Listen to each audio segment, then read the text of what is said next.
The relationship between alcohol, particularly wine, and Alzheimer's disease is layered with both hopeful data and serious warnings. For years, moderate wine consumption, especially red wine, has been associated with certain health benefits, including a reduced risk of cardiovascular disease. Some have even suggested that it could offer protection against cognitive decline. But as our understanding of brain health deepens, so does the caution surrounding this belief. The reality is more nuanced, and in many cases, more dangerous than the popular narrative suggests. Red wine contains polyphenol like resveratrol, which have antioxidant and anti-inflammatory properties. In laboratory settings and some small human studies, resveratrol has been shown to reduce oxidative stress, improve blood flow, and potentially limit the formation of beta-amyloid plaques, a key feature of Alzheimer's pathology. These findings helped fuel the theory that moderate wine drinking might slow brain aging or even reduce dementia risk. However, the protective narrative around wine needs serious qualification. The dose matters, the context matters, and the individual's vulnerability matters even more. What counts as moderate is often misunderstood. In scientific studies, moderate typically means 1 standard drink per day for women and 2 for men, though even this amount has been called into question in recent years. Exceeding these levels, even slightly or occasionally, begins to increase the risk of cognitive decline and brain shrinkage, particularly in aging adults. Furthermore, the definition of moderate doesn't consider individual susceptibility. For someone with genetic risk factors for Alzheimer's, such as carrying the APOE4 allele, alcohol appears to be significantly more harmful. APOE4 carriers metabolize alcohol differently and may be more prone to the inflammatory and neurotoxic effects that even moderate drinking can trigger.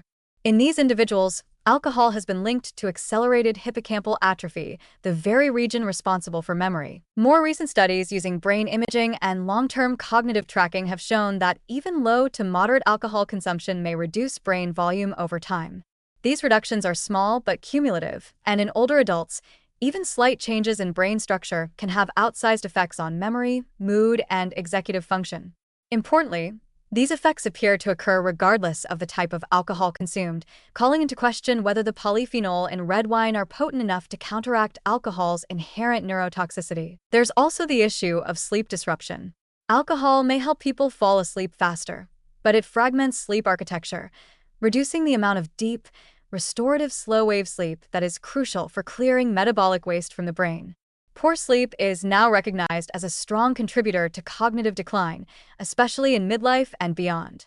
So while a nightly glass of wine may seem harmless, it may be quietly interfering with the brain's overnight self-cleaning process, particularly dangerous over years or decades. And yet, it would be dishonest to claim that all alcohol is universally harmful in all people.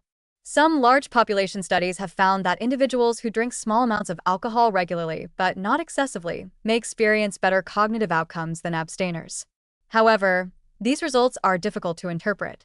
Many abstainers do so due to existing health conditions, and people who drink moderately often also have healthier lifestyles overall, better diets, more social engagement, higher income, and more physical activity.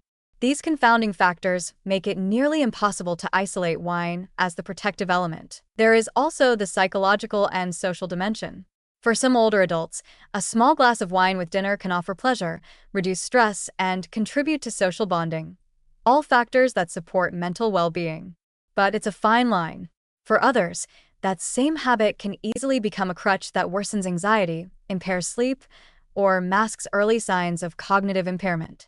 In vulnerable populations, especially older adults living alone or those with a family history of dementia, alcohol use, even at low levels, can be risky. The risk is even greater when alcohol interacts with medications commonly prescribed in older age, such as sleep aids, antidepressants, blood pressure drugs, or diabetes medications. These combinations can impair balance, worsen confusion, and increase fall risk, which itself is a serious threat to long-term brain health. Ultimately, while moderate wine consumption may have minor antioxidant benefits, they come with very real neurobiological risks, particularly in aging individuals or those with underlying vulnerabilities.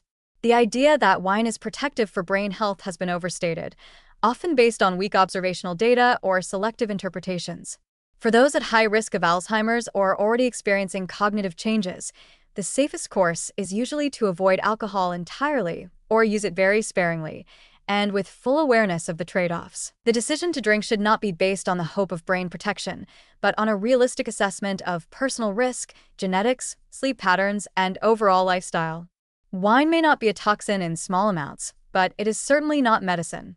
And when the goal is preserving memory, mental clarity, and emotional stability into old age, there are far safer and more effective tools than alcohol. The warning is simple but essential.